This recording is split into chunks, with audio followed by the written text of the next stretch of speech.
રાજ્યની સરકારમાં કેટલા બુદ્ધિના બારદાનો બેઠા છે તે શોધવા જવાની જરૂર નથી, કેમ કે બુદ્ધિના પ્રદર્શન તેઓ જાહેરમાં કરી રહ્યા છે. આજે વાત કરવી છે મારે ગુજરાતના આ બે મંત્રીઓની, જેઓએ બુદ્ધિનું દેવાળું ફૂંકી અને વડોદરામાં તેઓ પ્રચાર પ્રસાર કરવા નીકળ્યા હોય. હા, બિલકુલ એ જ પ્રકારે પીડિતોની મુલાકાત લેવા નીકળ્યા છે. નમસ્કાર, હું છું જલ્પા ધોળકિયા આપની સાથે અને આપનું સ્વાગત છે જલ્પા વોઇસ 27માં. તો મિત્રો, વડોદરા પાણીમાં ગરકાવ થયું છે અને છેલ્લા 3 દિવસથી રાજ્યમાં ભારે વરસાદને કારણે રાજ્યના અનેક વિસ્તારો પાણીમાં ગરકાવ થયા છે. પણ વડોદરા શહેર જળમગ્ન બન્યું હોય એ પ્રકારના વિસ્તારોને લઈને આજે જોખમમાં જીવી રહ્યું છે.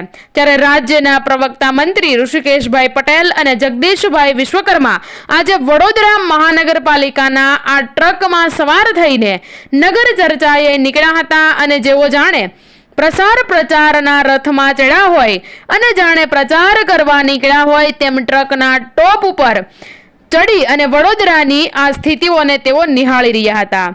તેઓ આ પીડાતા ભાગીદાર બનવા, તેઓ આ પીડામાં જે લોકો પીડાય છે તેમના ભાગીદાર બનવા પહોંચ્યા હતા કે પછી લોકોને કહેવા કે તમે ચિંતા કરશો નહીં, પાણીમાં બેઠા રહેજો અને હજુ અમે પણ ગાંધીનગરમાં બેઠા છીએ અને તમને જોઈએ છીએ અને બાદમાં અહીંયા તમારી મુલાકાતે આવીએ છીએ. વાત સાચી છે અને તેઓ જમીન પર મુલાકાત કરવા ગયા તેની સરાહના છે.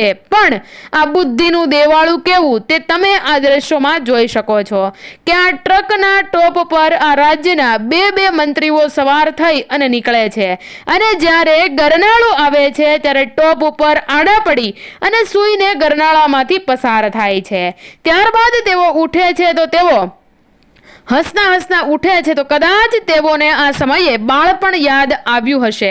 પણ આ બુદ્ધિનું દેવાળું છે. આ રાજ્યના મુખ્યમંત્રીને ઈશ્વર કંઈ ન થવા દે પણ રખે ને તેઓ મરી જાય તો શું થાય? આ રાજ્યને 2 મંત્રીઓ ગુમાવવા પડે અને ફરી 2 મંત્રીઓ નવા શોધવા પડે અને 2 વિધાનસભામાં ચૂંટણીઓ કરાવવી પડે અને આ બધા જ ખર્ચાઓ કોણ ઉઠાવે? મંત્રીઓ, તમે તો સુરક્ષા માટે ઘેરો લઈને ફરતા હોવ છો, જાણે સવારમાં ઉઠીને તમને કોઈ મારી નાખવા માટે તૈયાર હોય છે. વાત સાચી છે કે તેમની સુરક્ષા કરવી તે પણ આ રાજ્યની જવાબદારી છે. પણ જ્યારે કરોડો રૂપિયાના ખર્ચે તમારી સુરક્ષા આ રાજ્ય જ્યારે કરી રહ્યું હોય ત્યારે તમે સવાર થાવ છો આવા ટ્રકના ટોપ ઉપર, ત્યારે ફટા પોસ્ટર નીકળા હીરોની માફક વડોદરામાં આવા દ્રશ્યો અમારી નજરની સામે મૂકો છો કેમ? પણ જો મેં આગળ જોયું ત્યારે મને ખબર પડી કે આગળ મહાનગરપાલિકાના ફાયર વિભાગની ગાડીઓ પણ જઈ રહી હતી અને તેઓ આ જ ટ્રકની અંદર બેસીને તેઓ વડોદરા નગરની મુલાકાત લઈ શક્યા હોત.